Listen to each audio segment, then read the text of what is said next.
अभी हम लोग मटिहानी में और विगत 30 तारीख को एक सूचना मिली कि यहाँ किसानों पर बर्बर तरीके से लाठीचार्ज किया गया। ये आंदोलन तो किसान हमें लगता है कि 2011 से ही चला रहे हैं। ये ज़मीन बचाओ भूमि बचाओ का आंदोलन है।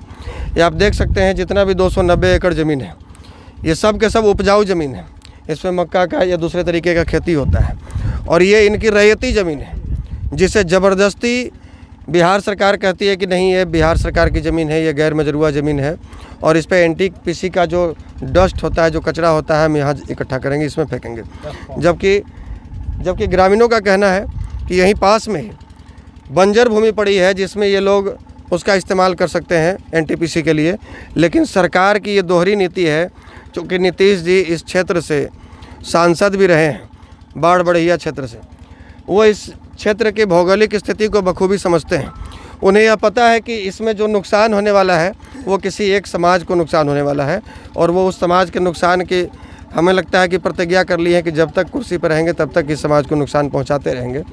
तो हमारी लड़ाई किसानों की है और इसमें हो सकता है कि सभी वर्गों की ज़मीन हो, सभी जातियों की ज़मीन हो। हमें किसी जाति या किसी वर्ग से मतलब नहीं, किसान से मतलब है।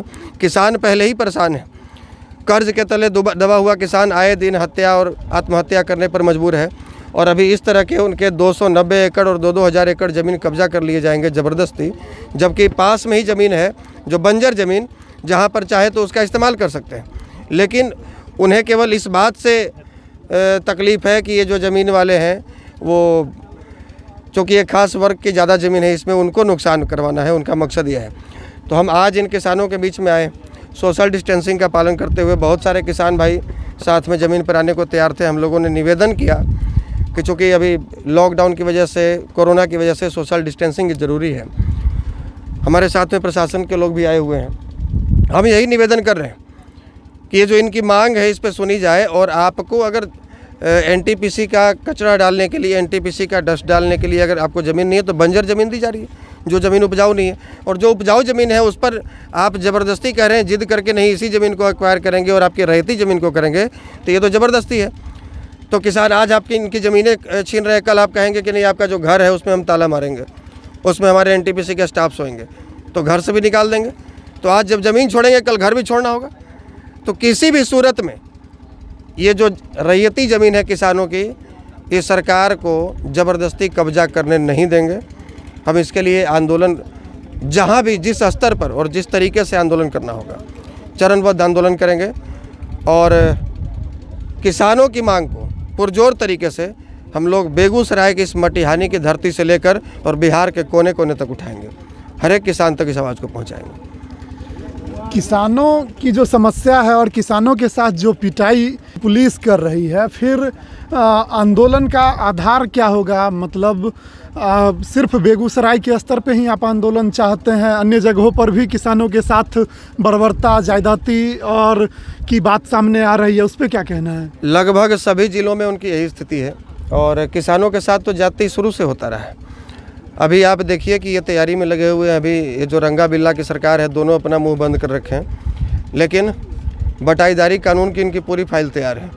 इस बार आप देखे होंगे पिछली बार जोतदारों को ही मिला था डीजल अनुदान की राशि, बाढ़ अनुदान की राशि, सुखाड़ अनुदान की राशि। तो इसका मतलब है कि इन्होंने तैयारी पूरी कर ली है भूमि ये बटाईदारी बिल कानून को लागू कराने की।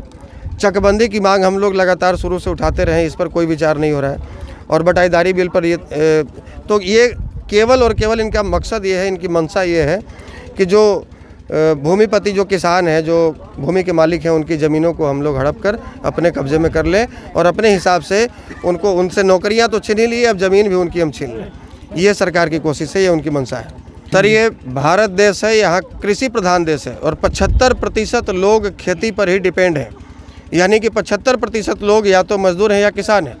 आप उनकी हकमारी कीजिएगा, उनके पेट पर लात मारिएगा तो वो सड़क पे उतर जाएंगे और दोबारा आपको कुर्सी मिलना आपको नसीब नहीं होगा। शायद आप रामदीरी में आए हैं स्पेशल यहाँ के किसानों की लड़ाई के लिए, तो क्या यह मुद्दा आपकी प्राथमिकता में रहेगा? बेगूसराय का जो यह मुद्दा है, यह आपकी प्राथमिकता में रहेगा? निश्चित रूप से। हम लोग चूँकि हम लोगों ने भी बिहार के 243 विधानसभा सीटों पर चुनाव लड़ाने की घोषणा की है और ये मुद्दा केवल चुनाव को लेकर नहीं है, ये मुद्दा केवल राजनीतिक नहीं है, ये मुद्दा है कि उन गरीब किसानों के पेट पर लात मारा जा रहा है। तो इसको हम राजनीतिक रूप तो देना नहीं चाहेंगे, लेकिन इसके लिए संघर्ष जिस हिसाब से, चूँकि 2011 से ही लगातार यहाँ के किसान इस ज़मीन को बचाने के लिए संघर्ष कर रहे हैं, वो ज़्यादा उनको समझ है कि कैसे इनकी लड़ाई को हम लड़ सकते हैं। जिस हिसाब से इनके बीच से हमें सुझाव मिलेगा, सड़क से लेकर और सदन तक हम लोग हंगामा करेंगे, आंदोलन करेंगे, प्रोटेस्ट करेंगे, संवैधानिक तरीके से लड़ाई लड़ेंगे। और ये मान लीजिए कि मिट्टी से हमारा संबंध रहा है, मिट्टी से हमारा अस्तित्व है, भूमि से हमारा अस्तित्व जुड़ा हुआ है, इसलिए अपने अस्तित्व को मिटने नहीं देंगे, चाहे स्वयं मिटा लेंगे अपने आप को, लेकिन अपने अस्तित्व को नहीं मिटने देंगे। रिपब्लिकन न्यूज़ से जुड़ने के लिए सब्सक्राइब बटन दबाकर चैनल को सब्सक्राइब करें। नोटिफिकेशन प्राप्त करने के लिए यहाँ बेल को दबाएं। वीडियो अच्छा लगे तो लाइक करें और दोस्तों के साथ शेयर करना ना भूलें।